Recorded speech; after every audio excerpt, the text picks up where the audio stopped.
We may be in the heat of summer still, but it is time to begin thinking about the winter garden. Welcome back. My name is Jen. This is Views from my backyard. Tonight I am going to talk about things that I'm going to start planting for the winter garden and how I'm going to plan out my winter garden. I have my garden journal that I don't know if I've talked about too much on this channel. I haven't really written a lot in it. I actually have only put one entry in July, and today is the 30th of July. This video is going to come out Monday, August 3rd, I think. I think Monday's August 3rd. I haven't made too many entries in July. I haven't really planted anything, started anything in July. I could, but I don't usually do a second crop of things such as tomatoes and cucumbers and things like that.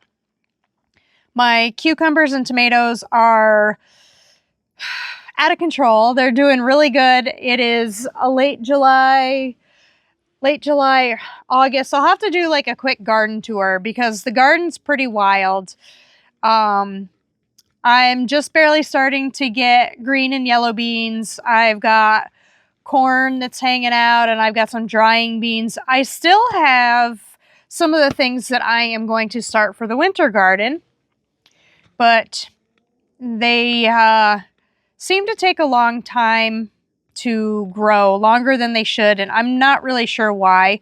But what I want to get into is one of the first things that I do when I'm deciding to plan my winter garden is to Google when my average last frost date is.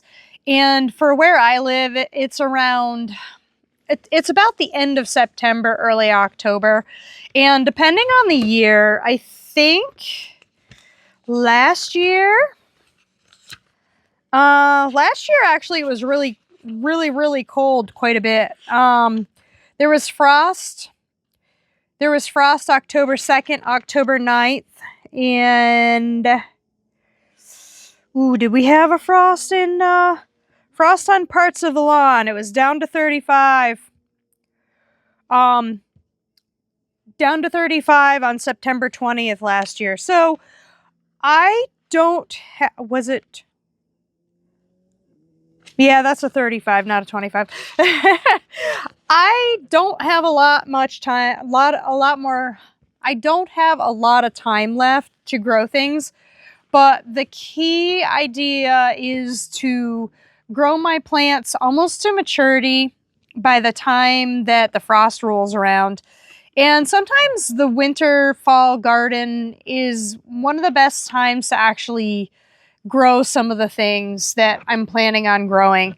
And I'm going to be planning on growing these in beds 1 and 2, which are the beds that have the tomatoes and the peppers in. I grew some stuff. I think it was bed 2 last year that I grew winter stuff in. Yep. I grew the brassicas in bed 2 last year.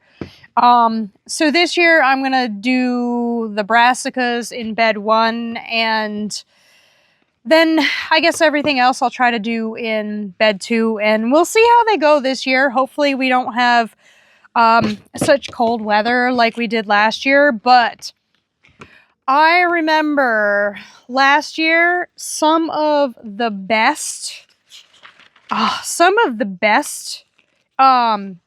things that I had was in the fall. I had one of the most amazing harvest of greens. In November, I had some lettuce still growing pretty good. Stuff was still growing slow, and some of the things had some freeze spots. But they were looking good, and then the temperatures got really low, like negative degrees, like early December. We had some really cold degrees early in the year. And so November was probably the prime time for me to get my greens, and it was the best that I've ever harvested greens, surprisingly. So anyways, I know where I'm going to be planting those. I'm going to have to wait until everything is cleared out of those beds. I know the peppers will probably, peppers more than likely will clear out of bed 2 before the tomatoes will be done in bed 1. The tomatoes seem to hang on a little longer. Peppers are quite sensitive to the cold, so they're not going to be super impressive. But why don't I go over the things that I'm going to start? I'm going to do my greens again. Lettuce, chard, kale. I had quite a bit of good kale. Spinach doesn't really ever do very well for me. I didn't do good with sorrel last year. Sorrel was kind of hard to grow. I do have 2 really nice big plants of sorrel, and it is a perennial. I may or may not try the sorrel. Sorrel is like a very lemony, a very, very lemony flavored leaf. And arugula for sure. Arugula was a rock star last year. Chard. I don't know if I said chard, but chard did really good. I do have some chard going now. Chard's a good one that goes through the entire summer. And right now I have 1 cauliflower that's still, These things are just so slow. Boy, this says it takes 70 to 80 days. And I'm going to try broccoli again. Broccoli should grow better in the fall. 74 days to harvest. So right now, if we'll just say we're at August 1st right now. So I've got approximately 60 really good growing days right now, and then it'll start to cool down. The growing really stops when the hours get below 9 or 10 hours, and I think that is about mid-November. We get down to like under 10 hours of light a day, and that's when you really start noticing things. So you want to have your plants at least full size, pretty much at maturity around that time, because they're not really going to, even if they might not die, they're not going to really recover once the daylight hours are so low. And then we don't get the daylight hours back above 9 or 10 hours until I think sometime in mid-February. And usually February is pretty cold. So it's hard to grow stuff even if you do get light. I'm going to be doing my red cabbage. This one says it is 6 to 10 days germination. But, well, this is a red acre. I'll just have to Google how long. It doesn't matter. I'm going to start it. I'm going to start it anyway. It doesn't matter. It doesn't matter. I'm going to start it anyway and see what I get. This early golden acre cabbage is a 60-day cabbage. So that should be almost at maturity when it gets too cold. Brussels sprouts take a longer time. Brussels sprouts I have going out there now. They're looking really good. The Brussels on them are pretty small, but they take a long time to harvest. I don't have too many seeds in here, so I don't know if I want to plant all of them. I've got a lot out in the garden still. I'll probably plant maybe 3 of them or so. They say 85 to 110 days. I would say they're probably like 150 days, which is really hard for around here. I think that's why when I plant them early in the spring and they go out, they're looking really good now. I probably won't be able to harvest them until the end of August, though. I have to really keep on them and keep checking them. The little Brussels are very small on them. They're not, I could chop one down and then cut the little Brussels off, but they're really not much any bigger than peas. And they're not really worth eating at that size. When they get to be a little bit bigger, they'll be better. Geez, what is between peas and golf balls? Maybe like marble size. Those, if they were around that size, I would start cutting them and eating them. It would be like one stalk would be a meal, even though the stalks are pretty long. They would still just be one meal. I am going to be continuously growing carrots. I started a batch of carrots on the 12th of July. I need to start another batch. These are going to go directly, I think, into, the carrots are in the same bed as the tomatoes in bed 1. And I think I'm going to continue putting carrots into bed 1 a little bit, because I really can't grow anything in the bed that has the peppers. Everything is too dense in there. I definitely want to do radish. Radish is fantastic. You got a bunch of different kinds of radishes. Beets take a while to grow. Radishes are really quick. Beets, on the other hand, matures in 58 days. I don't know if I necessarily believe that. The ones that I have out there now, I haven't picked them or tried picking them. I don't know if they're mature yet. They take longer, but 60 days is going to get me a good growing. So I will start my beets. I have Detroit Reds. These are old seeds. These seeds were packed for 2017. And as far as I know, they're still good. I have a new bag of Detroit Red. I have a Chioggia,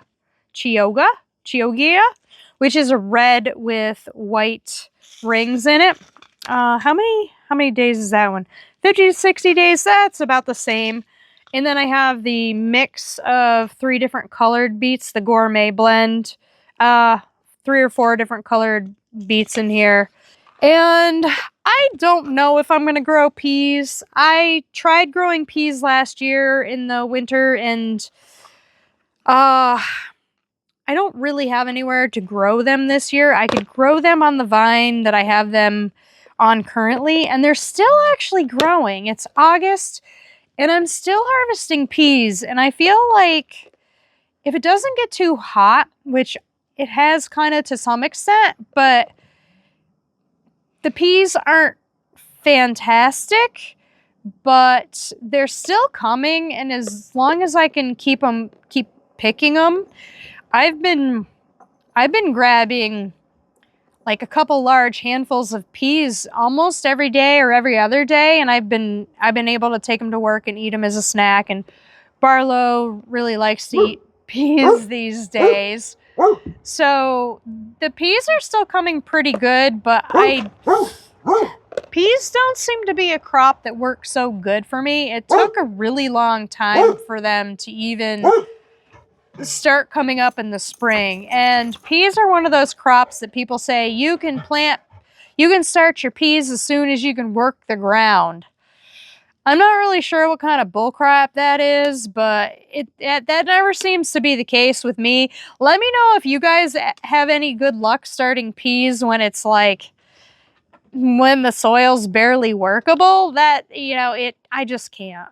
So I'm not sure that I'll try peas. You might want to try peas if you're trying to do a winter fall garden, depending on where you are. And let me see what I have in this box. I don't know. Himica is definitely not. Geez, I really like the idea of growing the onions, but these Walla Wallas, they take 120 days to harvest. I don't think that they are worth trying to start right now. I have onions that are getting to the point where they want to be harvested, and I think they grow better over the summer. They are okay kind of when it's cooler. They don't really have a lot of pests. So I guess that's the thing, is there aren't very many pests that go after onions. That's another one I really got to think about. I do have celery growing out in between the peppers, and I have basils of various sorts growing out in between the peppers. I also have celery and basils growing underneath the tomatoes, and the tomatoes I've trimmed the lower branches, the lower branches, so there's a lot of good airflow under there. So those crops are doing pretty good under there. They're not ready, but the celery can go quite a while. The celery is a coolish weather crop. That's one of the ones that I started super early in the year. That is what I am looking at planting for my fall winter garden, and I am going to get myself started on them. I'm going to start them inside the house. Plants seem to, seedlings especially, and the brassica ones, seem to start better in the house in the summer because they're not in the heat of the sun. I thank you for hanging out with me today, and let me know if you guys are doing a fall winter garden, where you're at. When's your estimated frost date? Go ahead and Google estimated first frost for whatever your zip code is, and check out when your first frost date is, and you want to give yourself maybe 60, at least 60 days to start some of the longer season crops. And I'll catch you guys in the next one.